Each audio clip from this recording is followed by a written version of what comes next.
That's deception. Yes. Yes.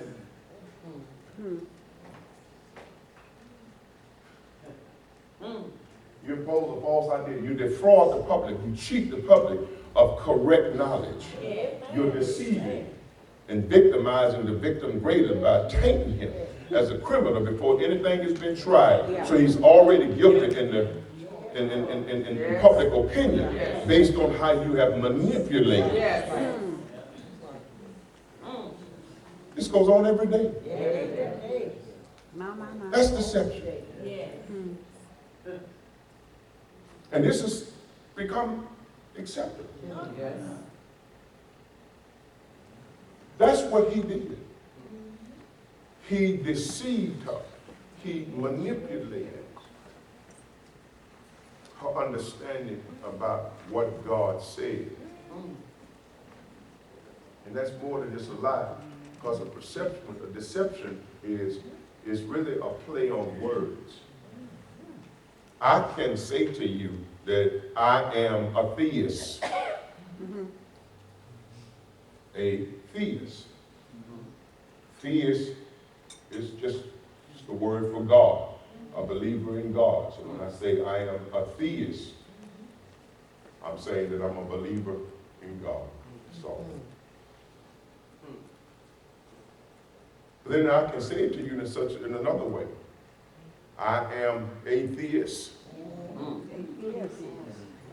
Atheist is not God. See how I can use I never changed the word. It's the same word. Wow.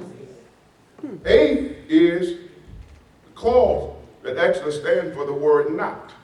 So you put a before a word, that means not. Come on. Gnosis is knowledge. Agnosticism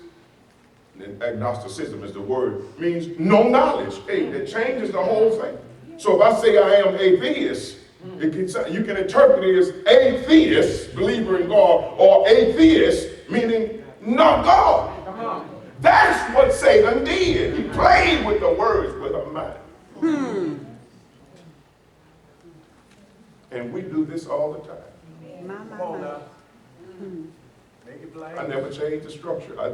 It's all how you read it. Deception. We do this all the time. Play with words with people's minds. So you say correctly, no, I didn't say that. I said, see, it allows you room to not be pinned down. That's what politicians are masters at. Lawyers to be right. So this is what he did. He deceived her.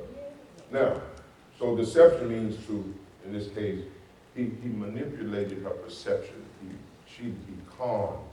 He played with words. He did all of this.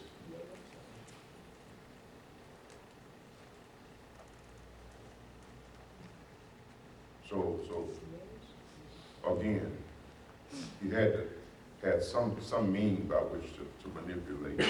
That's why I want to go to spend the rest of it. So here's the two ways.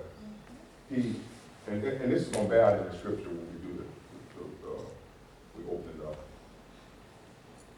How did he deceive her? By assaulting her self-worth. Because we know this, that when your esteem is low, you're more gullible to believe. You're more gullible to believe anything. When your esteem is low. When your image of yourself is low. You're more susceptible to error. Your judgment is off. When your esteem is low. Listen to me. So, he assaulted her self-worth. Now, we like to tell this story that he just all in an instant walked up to her and said, had God said, like it was an outright lie. No, and that was it, and she just ate in the, no. She said, he deceived me. Meaning that he manipulated my understanding of the situation and conned me. That's a process of doing something. That's not an instantaneous situation. In other words, he set me up now it helps us to know that this wasn't just an instant, it was an ongoing thing that may have taken weeks, months, or even years, because the Bible doesn't give time. So that it is like possible. We know it wasn't an instant now based upon reevaluation of the scripture, that it wasn't just a one instant situation like it happened. It may have taken days or weeks or even years that he constantly worked on her by assaulting her self-worth. In other words, he beat her down.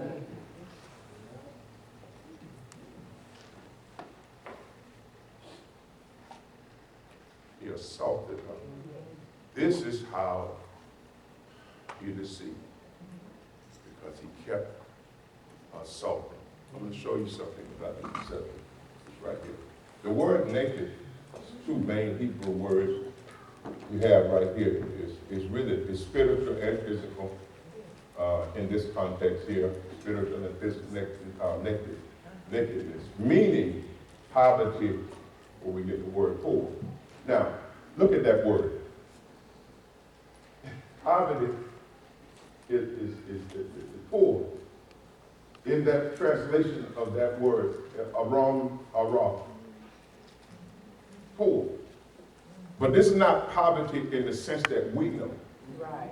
That's poverty in the same context when Jesus spoke, blessed are the poor in spirit.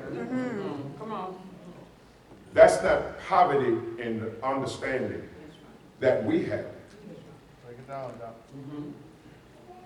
So here, poor in spirit, meaning that we're not contaminated with a whole lot of junk. We don't have a whole lot of surplus of nothing. We're not. Your spirit really is single and clean, is what poverty is. Poor here. Blessed are the poor. Blessed are the spirit. You don't come in here to prove nothing. You are single, and that's really what the word poor means. Single. By yourself. You just blessed are the poor. Yeah. Not poor in terms of lacking. In that context, poor is not a quality we lack something. It's a great quality because I don't have a whole lot of junk that I'm carrying. Satan understood what the definition was, but he played with it. He said, well, it's in the definition. You are naked, meaning you poor. But he didn't use poor in the context of a great thing. He said, even in the definition, there is a poverty. You are poor. That's the manipulation. That's the deception. Playing. In that word. Poor. Look what it means. Empty. In the word empty. That simply means, again, uncontaminated. Open, uncovered. Where we get the word nude. Stripped. All of this is a definition, but it shows that Eve stood and Adam stood before God as single, clean, uncontaminated, with no spirit of guilt or shame. They were just pure in their motives. But you can take that definition out of context and flip it and play upon words to paint another whole picture. That's what I want to show you. So it really wasn't that she was just naive and dumb. She was manipulated.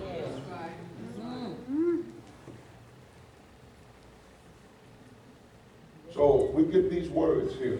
Now, from the word arum, araf, and you have other, in Hebrew, like in English, like I just said, agnostic and atheist, two words that are compounded. So you have to get the root word of each one of the words